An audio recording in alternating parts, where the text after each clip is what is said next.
এই ক্ষোভের কারণে আপনি কি গণভবন দখল করে উনাকে হত্যা করতে চেয়েছিলেন? আমরা যখন মরতেই হবে তবে আমাদেরকে প্রতিবাদ করেই মরতে হবে। হামিদ কারজাই, ডক্টর মোহাম্মদ ইউনূস যে প্রমাণ করেছে সে গণতন্ত্র, উনি গণতন্ত্রে বিশ্বাস করে না। যারা ফেসবুকে আমার বন্ধুরা যারা আছেন এবং সমস্ত আমাদের প্রাণের সিলেটের সমস্ত সিলেটবাসী এবং বিশেষ করে বাংলাদেশের এই 18 কোটি মানুষ যারা এই কষ্টের মধ্যে আছেন, এই বন্যা, হঠাৎ করে বন্যা সিলেট, মৌলভীবাজার এবং কুমিল্লা, নোয়াখালী, ফেনী সহ বাংলাদেশের বিভিন্ন অঞ্চলে যে বন্যা হয়েছে, বন্যার্ত মানুষের পাশে যাতে আমরা সবাই দাঁড়াই দলমতের ঊর্ধ্বে উঠে। আজকে দেশের মধ্যে যে একটি বিভীষিকাময় অবস্থা, সারা বাংলাদেশের 18 কোটি মানুষ জিম্মি, বাংলাদেশের বর্তমান প্রধানমন্ত্রী, জাতির পিতার সুযোগ্য কন্যা রাষ্ট্রনায়ক শেখ হাসিনা, বাংলাদেশ আওয়ামী লীগের সংগ্রামী সভানেত্রী শেখ হাসিনা, যিনি দেশের বর্তমান প্রধানমন্ত্রী, তাকে জোরপূর্বক হত্যা করার জন্য হামিদ কারজাই, ডক্টর ইউনূস এবং তার যারা দূষররা এখন জোর করে ক্ষমতা দখল করে, আমি সিলেটের মেয়র আনোয়ারুজ্জামান চৌধুরী, আমি সহ 12টি নির্বাচিত মেয়র এবং যত উপজেলা চেয়ারম্যান, পৌরসভার চেয়ারম্যান সহ সবাইকে এক কলমের কাঁচায় নির্বাচিত প্রতিনিধিকে বাদ দিয়ে যে স্বৈরাচারী মনোভাব এই হামিদ কারজাই, ডক্টর মোহাম্মদ ইউনূস যে প্রমাণ করেছে সে গণতন্ত্র, উনি গণতন্ত্রে বিশ্বাস করে না এবং উনার যে উপদেষ্টারা আছে তারা গণতন্ত্র বিশ্বাস করে না এবং আমাদের বাংলাদেশকে তারা একটি জিম্মি বানিয়েছে। আমাদের আওয়ামী লীগের, যুবলীগ, ছাত্রলীগ, স্বেচ্ছাসেবক লীগ, শ্রমিক লীগের লক্ষ লক্ষ নেতাকর্মীর বাড়িঘর ভেঙে দিয়েছে, জ্বালিয়ে দিয়েছে, যে কালচার বাংলাদেশে কোনোদিন ছিল না। তারা পুলিশ হত্যা করেছে, নিরীহ মানুষকে হত্যা করেছে। আজকে তারা হত্যা করেছে আমাদের বাংলাদেশ ছাত্রলীগের সাবেক সাধারণ সম্পাদক ইসাক আলী খান পান্নাকে। এরকম আমাদের শত শত হাজার হাজার নেতাকর্মীকে হত্যা করেছে। আজকে মানুষ কোথায় যাবে? আজকে সম্মানিত নেতৃবৃন্দ যারা আছেন তাদেরকে দড়িতে বেঁধে তাদেরকে কোর্টের মধ্যে বেজ্জতি করছে সাবেক মাননীয় প্রধানমন্ত্রীর বেসরকারি বিষয়ক উপদেষ্টা জনাব সালমান এফ রহমান, সাবেক আইনমন্ত্রী জনাব আনিসুল হক এবং আমাদের সাবেক ডিপটি স্পিকার জনাব টুকু সাহেব এবং আমাদের জাস্টিস শামসুদ্দিন চৌধুরী মানিক এবং আমাদের ডক্টর দীপুমণি সহ কোর্টের মধ্যে যে অপমান করেছে, এটা কোনো সভ্য সমাজে, কোনো সভ্য জাতি বা কোনো সভ্য মানুষ মানতে পারে? বিশেষ করে জাতির পিতার 32 নম্বর, যে 32 নম্বর থেকে এদেশের মানুষের স্বাধিকার আন্দোলন, এদেশের মানুষের অর্থনৈতিক মুক্তি, যে 32 নম্বর থেকে বাংলাদেশের স্বাধীনতা, জাতির পিতার সেই বাড়িতে আগুন দিয়েছে সেই খুনি চক্র, যারা এই দেশে বিশ্বাস করে না, দেশের স্বাধীনতায় বিশ্বাস করে না, তারা করেছে বঙ্গভবনে, গণভবনে তারা লুটপাট করেছে। মাননীয় প্রধানমন্ত্রীকে হত্যার জন্য ডক্টর ইউনূস এবং তার দূষররা যে চেষ্টা করেছিল, মহান আল্লাহ তাআলার ইচ্ছায় উনি প্রাণে বেঁচে আছেন। ইনশাআল্লাহ তিনি অচিরেই আমাদের প্রাণের বাংলাদেশ, প্রাণের মাতৃভূমি বাংলাদেশে নির্যাতন, নিপীড়ন করে, হত্যার রাজনীতি করে কেউ ক্ষমতায় টিকে থাকতে পারে না। ইনশাআল্লাহ আমরা বিশ্বাস করি আওয়ামী লীগ ঘুরে দাঁড়াবে এবং আওয়ামী লীগের লক্ষ লক্ষ কোটি কোটি কর্মী এখনো বেঁচে আছে এবং বেঁচে আছেন জাতির পিতার সুযোগ্য কন্যা, আমাদের প্রাণপ্রিয় নেত্রী রাষ্ট্রনায়ক শেখ হাসিনা। বেঁচে আছেন বঙ্গবন্ধুর কন্যা, কনিষ্ঠ কন্যা শেখ রেহানা, যিনি রাজনীতি করেন না, তার বিরুদ্ধে মিথ্যা মামলা দিয়েছে বাংলাদেশের বিভিন্ন অঞ্চলে, এবং বঙ্গবন্ধু পরিবারের অন্যান্য সদস্য তারাও বেঁচে আছেন। তাদেরকে ভাবতে হবে, তাকে চিন্তা করতে হবে। এই দেশ থাকবে, এই বাংলাদেশের মানুষ থাকবে, এই বাংলাদেশের বিবেকবান মানুষ থাকবে, বুদ্ধিজীবী, সুশীল সমাজ। আমি সমস্ত দেশবাসীকে, যারা বিবেকবান মানুষ, আমি আহ্বান জানাতে চাই, আজকে যে কার্যক্রম, যে খুন খারাপি, ডাকাতি, ছিনতাই এবং বিশেষ করে শিক্ষক, বুদ্ধিজীবী, সুশীল সমাজ, নির্বাচিত প্রতিনিধির উপর যে হামলা, মামলা, নির্যাতন শুরু হয়েছে, আমি মনে করি যে এখন প্রতিবাদ করা শুরু করতে হবে। আমরা এই দেশের মানুষ অতীতে কোনোদিন এটা মেনে নাই। আজকে এরকম কোন অতীত ইতিহাসে, বাংলাদেশের 50 বছরের ইতিহাসে এরকম নির্যাতন নিপীড়ন আমরা পৃথিবীতে কেউ, পৃথিবীর কোন মানুষ এটা দেখে নাই, কোন সভ্য মানুষ। ডক্টর ইউনূস উনি উনি উনি উনাকে ন্যায়বান নীতিবান মানুষ মনে করেন। উনার চোখে কি লাগে না? উনার সামনে বোনের সম্ভ্রমহরণ, মাকে টেনে খুন করছে, নির্যাতন করছে, রেপ করছে, ডাকাতি করছে, মানুষ হত্যা করছে, মানুষকে জ্বালিয়ে মারছে। অনেক গড় থেকে 24টা 20টা 10টা লাশ, 5000 পুলিশকে হত্যা করেছে এই, এবং আওয়ামী লীগের হাজার হাজার নেতাকর্মীকে হত্যা করেছে। এই নির্যাতনের বিচার বাংলাদেশে একদিন হবে ইনশাআল্লাহ, ইনশাআল্লাহ, ইনশাআল্লাহ। আমি সমস্ত দেশবাসীকে এবং বিশেষ করে যারা দেশের বাইরে আছেন সবাইকে আহ্বান জানাবো, আমাদের মাতৃভূমি আজকে আক্রান্ত, বন্যায় আক্রান্ত। সেই বন্যার্ত মানুষের পাশে বঙ্গবন্ধু কন্যা শেখ হাসিনা, উনি এখনো দেশের প্রধানমন্ত্রী, উনি রিজাইন দেন নাই। উনাকে জোর করে হত্যা করার জন্য গণভবনে ঢুকে আপনারা দেখেছেন কি করেছে। আজকে এর প্রতিবাদ করতে হবে, এই জোরালো প্রতিবাদ করতে হবে এবং এদের বিরুদ্ধে সোচ্চার হতে হবে। আমরা যখন মরবই তখন আমরা এই মরার প্রতিবাদ করেই মরব। আমাদের লক্ষ লক্ষ নেতা কর্মীকে, আমাদের মুরব্বিয়ানদেরকে, আমাদের মহিলাদেরকে যেভাবে তার হায়ানার মতো, যে পাকিস্তানি আর্মিরাও যে এরকম করে নাই। এই পাকিস্তানের থেকে ডক্টর ইউনূস একজন হামিদ কারজাই। আপনারা অনেকেই হয়তো আফগানিস্তানের কথা মনে আছে, এরকম ডক্টর ইউনূসের মতো হামিদ কারজাইকে তারা ক্ষমতায় বসিয়েছিল, কিন্তু সেই ক্ষমতা বেশি দিন ধরে রাখতে পারে নাই। ইনশাআল্লাহ বাংলাদেশে এদের বিচার একদিন হবে হবে হবে। আমি আমাদের প্রাণের সিলেট, আমি আপনাদের, আমার সম্মানিত সিলেটবাসী আমাকে ভোট দিয়ে নির্বাচিত করেছিলেন। আমি জানি আপনাদের এই সন্তান, আপনাদের জন্য আমি কিছু করতে পারি নাই, কিন্তু ইনশাআল্লাহ এই মাটির জন্য, এই মাটির, সিলেটের মাটির জন্য, এই হযরত শাহজালাল শাহফরানের পুণ্যভূমি, এই সিলেটের মানুষের জন্য আমি আমার জীবনভর, আমি আমার পরিবার, আমি কাজ করে যাব। এবং আপনারা আমার জন্য দোয়া করবেন। যারা আমাকে হত্যা করতে চেয়েছিল, আমার উপর মিথ্যা মামলা দিয়েছে, আপনারা আমি সিলেটের আমার যারা আপামর জনগণ, সিলেটের বিবেকবান সাংবাদিক, বুদ্ধিজীবী, অন্যান্য দল যারা করেন, আমি কারোর প্রতি কোনোদিন কোনো অন্যায় করি নাই।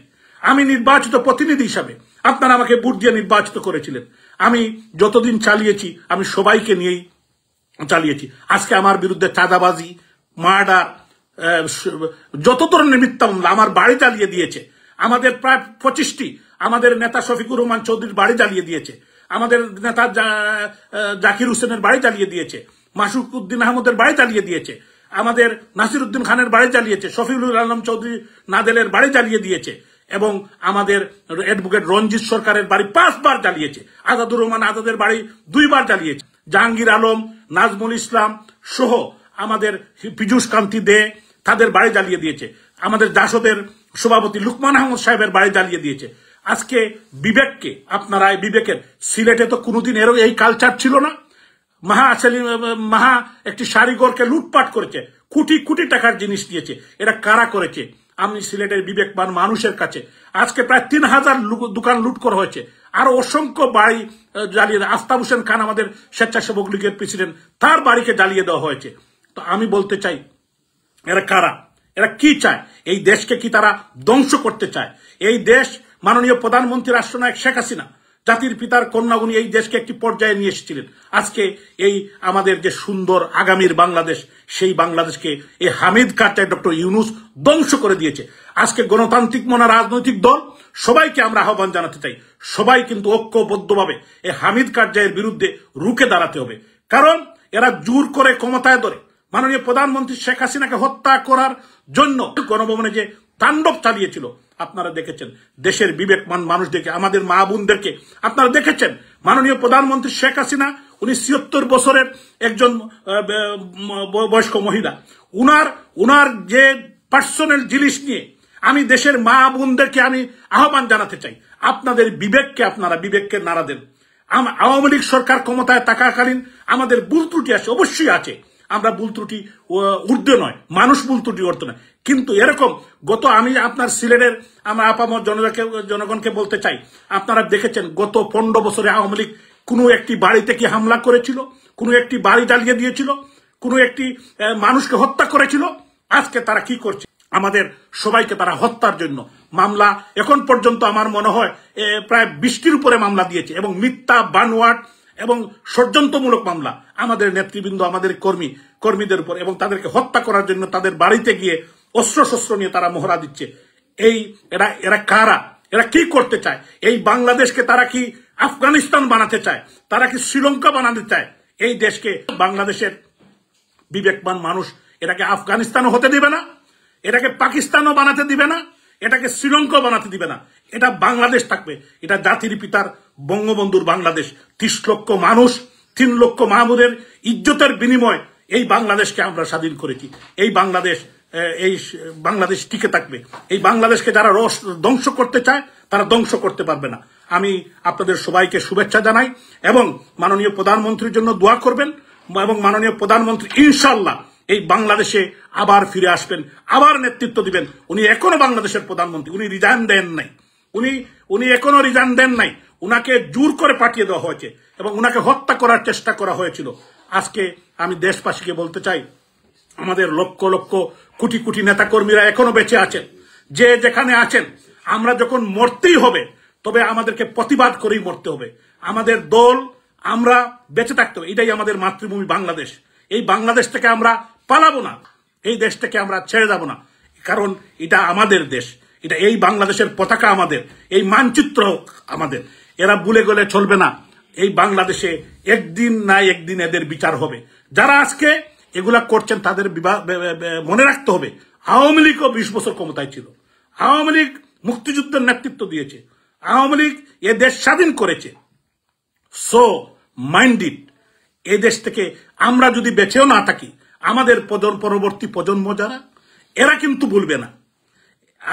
এরাও কিন্তু আপনাদের প্রজন্মকে মনে রাখবে।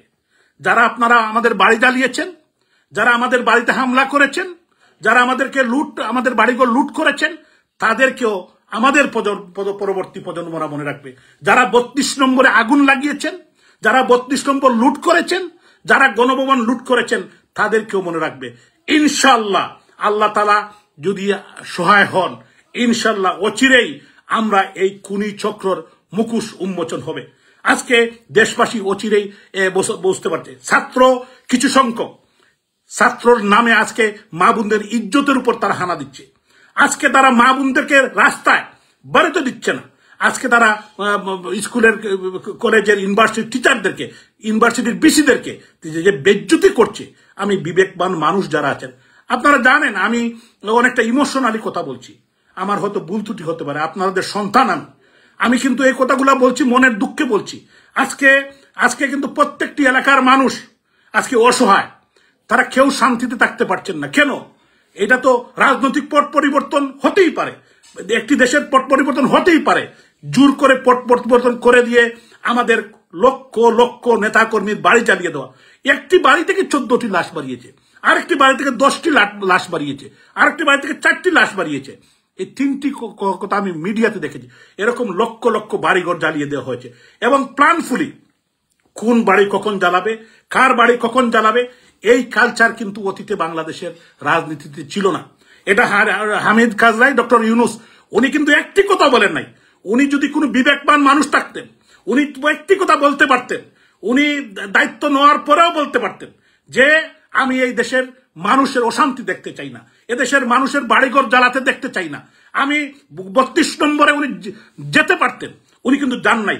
উনি চেয়েছেন, উনাকে প্রধানমন্ত্রী রাষ্ট্রনায়ক শেখ হাসিনা সুদখোর বলেছিলেন, উনাকে রক্তসূচা বলেছিলেন। উনি বলেছেন খুব ওনার প্রধানমন্ত্রীর উপর। এই ক্ষোভের কারণে আপনি কি 32 নম্বর জ্বালিয়ে দিলেন? এই ক্ষোভের কারণে আপনি কি গণভবন দখল করে উনাকে হত্যা করতে চেয়েছিলেন? ইনশাল্লাহ রাখে আল্লাহ মারেকে। ডক্টর ইউনূস সাহেব, আপনার বয়স 84 বছর, আপনাকে ওই বাংলার মাটিতে থাকতে হবে, অথবা আপনার যারা প্রভু, এই প্রভুরা কিন্তু আপনাকে বহুদূর নিয়ে যেতে পারবে না। আপনার হামিদ কারজাইয়ের কথা মনে আছে? আপনি হলেন বাংলার হামিদ কারজাই, নতুন হামিদ কারজাই, এবং আপনি এই দেশের মানুষ একদিন আপনাকে আপনার এই হিসাব পাই করে নিবে। আপনার এই হিসাব কিন্তু আপনাকে দিতে হবে। আপনি 32 নম্বরে আঘাত করেছেন। এই 32 নম্বর বাংলার স্বাধীনতার সূতিকাগার, এই 32 নম্বর জাতির পিতার বাড়ি, এই 32 নম্বর জ্বালিয়ে দেওয়া হচ্ছে ইতিহাসকে মুছে দেওয়ার, কিন্তু বঙ্গবন্ধুর ইতিহাস বাংলার মানুষ মুছে ফেলবে না। আপনার মতো হামিদ কারজাই মুছে ফেলতে চাইলেও আপনার পারবেন না। ইনশাল্লাহ আল্লাহ তাআলার অশেষ রহমত, বঙ্গবন্ধুর 2 কন্যা, বঙ্গবন্ধু পরিবারের অন্যান্য সদস্য যারা আছেন এখনো ওনারা বেঁচে আছেন। ইতিহাস কথা বলবে, ইতিহাস কিন্তু কাউকে মাফ করে না। আমি আবারও সবাইকে ধন্যবাদ জানাই। আপনারা ভালো থাকবেন। আমি যদি কোনো ভুল ত্রুটি করি আমার কথার মধ্যে আপনারা মাফ করে দিবেন। আমি সমস্ত দেশবাসীকে এবং যারা প্রবাসে আছেন আমাদের দেশের মা বোন ভাই বোন বিরাদর, আমি সবাইকে আহ্বান জানাবো এই অন্যায়ের বিরুদ্ধে আপনারা প্রতিবাদ করুন। আমি আবারও বলতে চাই যে রাজনৈতিক কারণে আমাদের ভুল ত্রুটি অবশ্যই আছে, আমাদের ভুল ত্রুটিগুলো আমরা অবশ্যই শুধরাতে চাই, কিন্তু আমাদের ভুল ত্রুটি আমরা কি করেছি যে এর থেকে 1000 গুণ বেশি গত 1 সপ্তাহে 10 দিনে তার 15 দিনে এটা করেছে। এটা করে বাংলাদেশকে একটি অরাজক পরিস্থিতি, বাংলাদেশকে একটি ফেল রাষ্ট্রে তারা পরিণত করতে চায়। এটা কার স্বার্থে, কাদেরকে তারা এখানে আনতে চায়? তারা কি সেন্ট মার্টিন দিতে চায়? এই বাংলার মানুষ 18 কোটি মানুষ মানবে না। হামিদ কারজাই আপনি এটা পারবেন না। 18 কোটি মানুষ এটা করতে দিবে না। মানুষের রক্তের উপর দিয়ে আপনি এই দেশকে পরাধীন করতে পারবেন না। এই দেশ বাংলাদেশ থাকবে, বাংলাদেশের মানচিত্র থাকবে, বাংলাদেশের পতাকা থাকবে। ইনশাল্লাহ আমার মাতৃভূমি, আমার বাংলাদেশ, আমার মা মাটি বঙ্গবন্ধুর বাংলাদেশ বেঁচে থাকবে ইনশাআল্লাহ তাআলা। আপনারা সবাই ভালো থাকবেন, সুস্থ থাকবেন, আমার জন্য দোয়া করবেন এবং আমাদের যে প্রাণের বাংলাদেশ, এই বাংলাদেশ ভালো থাকুক। এবং আমি আবারও আহ্বান জানাই সমস্ত পৃথিবীর যে যেখানে বাঙালিরা আছেন, আমাদের ভাই বোনেরা, এই বন্যার্ত মানুষের পাশে দাঁড়ান। আমাদের প্রাণপ্রিয় বাংলাদেশের মানুষের যে যে এলাকায় আছেন, বানবাসী মানুষ যারা, বাচ্চারা, শিশুরা, কারণ এটা আমাদের দেশের মানুষ। রাজনৈতিক ডিফারেন্স থাকতে পারে, কিন্তু এই রাজনৈতিক ডিফারেন্সের ঊর্ধ্বে উঠে আমরা দেশকে বাঁচাতে হবে, আমাদের দেশের মানুষকে বাঁচাতে হবে, এই বন্যার্ত মানুষকে বাঁচাতে হবে। আপনারা সবাই ভালো থাকবেন, সুস্থ থাকবেন এবং বিশেষ করে আমার প্রাণের সিলেটের মানুষ, আমার হযরত শাহজালাল রহমতুল্লাহ আলাইহির মানুষ এবং যারা আমাকে ভোট দিয়ে নির্বাচিত করেছেন, আমি আপনাদের এক অযোগ্য সন্তান, আমি আপনাদের জন্য কিছু করতে পারি নাই, আপনারা আমাকে মাফ করবেন। ইনশাআল্লাহ যদি আল্লাহ তাআলা আমাকে কোনো সুযোগ দেন এই সিলেটের মানুষের জন্য আমি কাজ করে যাব, এখনো কাজ করে যাব, আগামী দিনও যদি আমার কিছু দেওয়ার থাকে আমি অবশ্যই দিব। কারণ আপনারা আমাকে ভালোবেসে ভোট দিয়েছিলেন, আমি পারলাম না, আমাকে জোর করে আমাকে বাতিল করে দেওয়া হয়েছে। আমি নির্বাচিত প্রতিনিধি, আমাকে এবং যারা মেয়র সাহেব আছেন, যারা উপজেলা চেয়ারম্যান এবং পৌর মেয়র যারা আছেন, তাদেরকে এরকম এক কলমের কুচায় ও স্বৈরতান্ত্রিক ভাবে পারে না, এই সরকার পারে না, কিন্তু তারপরে করেছে, অবৈধভাবে পার্লামেন্ট বাতিল করেছে। এর হিসাব একদিন এই বাংলার মাটিতে হবে। আপনাদের সবাইকে অসংখ্য ধন্যবাদ।